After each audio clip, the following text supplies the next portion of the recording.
Happy Sunday. What I believe the problem is with most people with this whole, getting their eating habits together, what I think is the biggest deterrent to success is the whole idea of trying to do, all these different things at one time. And I've done it myself. I've made a lot of mistakes when it came to eating right and different things like that. Heck, I'm making a mistake right now. I'm making a mistake in my process right now. I mean, that's what it is. It's trial and error. I'm trying to develop a way, I was trying to develop a way to do it enjoyably. And I failed. And through failure, I realized that it was most likely going to take a large percentage of the processes that I've used in the past. And that's fine. I'm fine with that.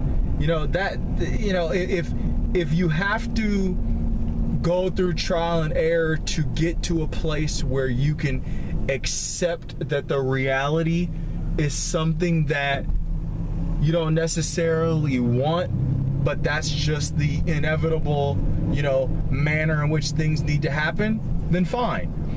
But, what I want to share with you, the wisdom that I want to give you is the best way that you can, move into a place where you're going to see consistent results, which will be motivating. You are going to have to take one habit at a time. I was gonna say more, but you can't handle more than one habit at a time. I think that you should just replace one thing and do that for 21 days at a time. And usually that's been the number that I've heard is like the magic number, 21 days, 21. If you could do it for 21 days, then you can make some huge changes, and you'll be, one day you'll just be in a situation where, that thing will be, like clockwork. That's what, who is it? Brian Tracy tells you. 21 days, motivational speaker, good guy, look him up. Got a lot of knowledge. But that's what Brian Tracy, preaches. 21 days. If you could do it for 21 days, you can make all these changes and, and then move on to the next thing. Well, do what Brian Tracy says to do. Try 21 days, for instance. Don't try cleaning up your diet. Don't try doing anything else. Don't try, changing your foods, anything like that. Just try, if you don't want to give up certain foods and you don't want to, and you want to eat a certain way, fine. Just try, applying like the fasting window. Don't eat after 7 p.m. And that's being very kind, because the real, intermittent fasting, like the real solid, way of eating, you probably want to stop eating earlier in the day. But 7, if you go to bed at 11 o'clock at night, I don't like staying up that late, but if you go to bed at 11 o'clock at night, hey, 4 hours before you go to bed, stop eating. And just do that for 21 days. Don't try and do anything else. Or maybe the intermittent fasting thing isn't for you. So just say, hey, I'm gonna cut, I'm not gonna eat any more than, let's just say, you're a carb heavy person. Cut yourself down to like 150. I think that's kind of high for an endomorph. And if you're not an endomorph, you shouldn't even be on this channel anyway. But if you're an endomorph, 150 is high. But if you've been eating 400 grams of carbs per day, 150 is good. So if you say, hey, I'm only gonna eat 150 grams of carbs per day, or maybe your strategy is, hey, I'm gonna make sure that I eat 200 grams of protein per day if I'm a male. Or if I'm a female, I'm gonna make sure that I eat 100 grams of protein per day. That will probably, prevent you from being able to eat a high carbohydrate diet, because it's gonna be so filling, you taking in 100 grams of protein or 200 grams of protein per day, as a male. So, I mean, you know, those kind of things. One thing, one habit. You know, don't try and bite off more you can chew, because that's what a lot of people do.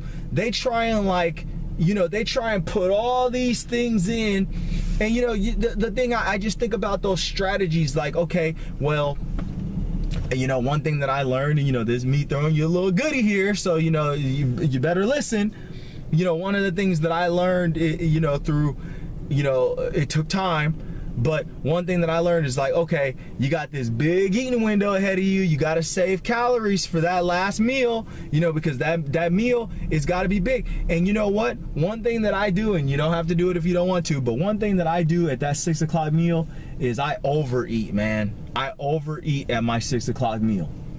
I just stuff myself, because then at least, you know, I know that it's gonna be some time before my body runs through all that food, and I'm gonna be, you know, my belly's gonna be full. That's just my way, you know, and it always has worked for me. Wake up lighter the next day, boom.